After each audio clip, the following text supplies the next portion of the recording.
There is a sense of excitement in the air when the cream of tartar pods begin to ripen in the great Rift Valley that runs down the dusty spine of Africa. These pods are the fruit of the baobab tree, which stands sleek and fat among the dry acacias.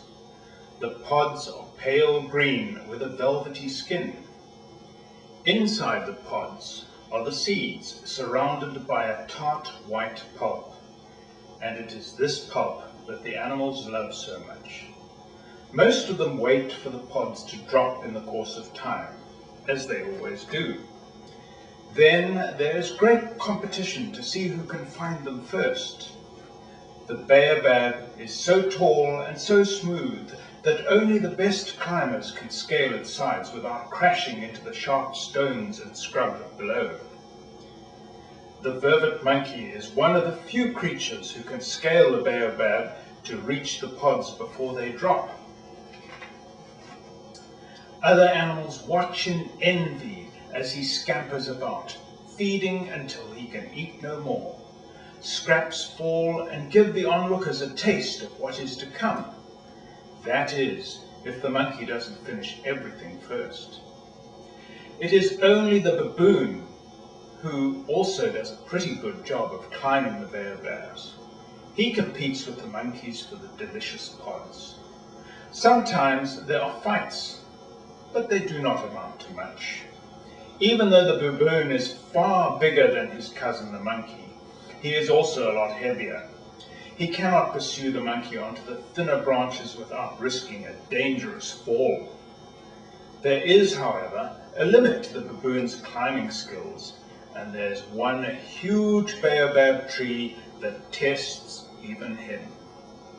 It is simply known as Big Tree, and it has stood on a low ridge dominating the Bushveld for as long as anyone can remember.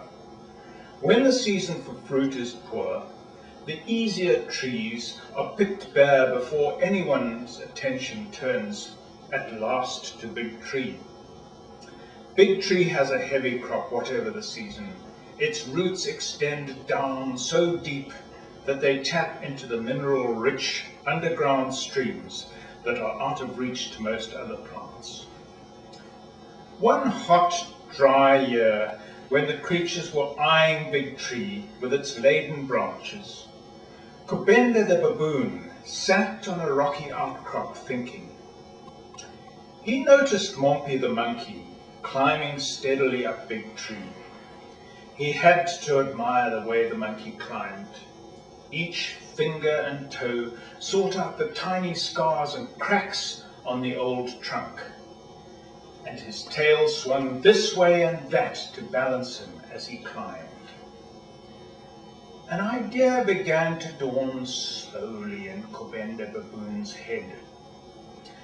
What if he could persuade Mompi monkey to share the pods? He and Mompi were not very good friends, but it might just work. He waited a couple of hours until Mompi had finished eating and had climbed down to search for water. Kubende ambled down to the waterhole and sat on a stump close to where Mompi was drinking. Kubende knew that the little monkey was vain and easily flattered. He began to tell him what a fine climber he was. "Hello, Mompi. I wish I could climb Big Tree as easily as you do. You really are a fine climber." "Yes, I am," agreed Mompi, feeling very pleased. He wondered why Kubende was flattering him like this. "You're also very handsome and clever," continued Kubende. Mompi looked down at his reflection in the water. He smiled to himself as he eyed his shiny black face with its beautiful white ruff of fur. He could not find fault with Kubende's comment. "Mompi, I have thought of a good plan," said Kubende. "If we work together as a team, we could collect many cream of tartar pods. You could climb a Big Tree, pick the pods and throw them down to me. I would collect them up and store them in a safe place. We would have plenty to eat in the lean months ahead." "What a good idea," said Mompi. "Let's get started right away." They headed off in the direction of Big Tree and set to work at once. Soon there was a large pile of the pale green pods lying on the shady side of the tree trunk. As the pile grew bigger, Kubende became greedier and greedier. Very soon he had hatched another plot. He called up to Mompi, "It's time for me to go and hide our harvest in a safe place. Can you keep watch over the pile while I go and store some of the pods?" "That is a good idea," said Mompi. "Be sure to find a really safe place." He had worked hard to pick all those pods. Kubende hurried to and fro.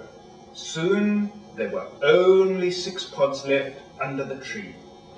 But there was no sign of Kubende. Mompi began to get restless. "I wonder what Kubende is doing," Mompi said to himself. "Maybe he is packing the pods very neatly. Maybe he is waiting for some animal to go past the storage place." He was getting quite worried now. Where was Kubende? "I must go and look for him," decided Mompi. He climbed down Big Tree and began to search for his friend.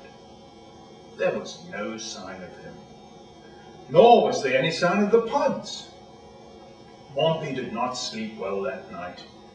He woke up from time to time and felt anger rising in him.